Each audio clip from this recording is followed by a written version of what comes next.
Asegun ati Ajogun ní àjẹ́ nípa ẹ̀jẹ̀ Jésù wà ní ìṣẹ́gun. Bọ́lúwàjẹ́ tí wà kí ó ṣubú kàràṣà kò sóhun tó lè borí agbára rẹ̀ o.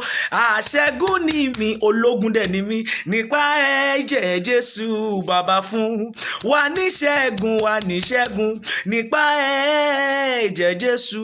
Sí ẹni tápá fẹ́lẹ́ṣẹ̀ síbẹ̀ ó wà ó jọba, èmi jù aṣẹ́gun lọ, èmi jù aṣẹ́gun lọ.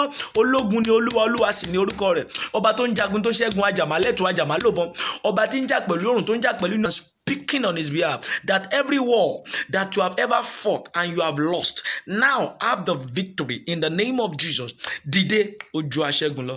Ẹni tápá fẹ́lẹ́ṣẹ̀ síbẹ̀ ó wà ó jọba, ìwọ jù aṣẹ́gun lọ, ìwọ jù aṣẹ́gun lọ.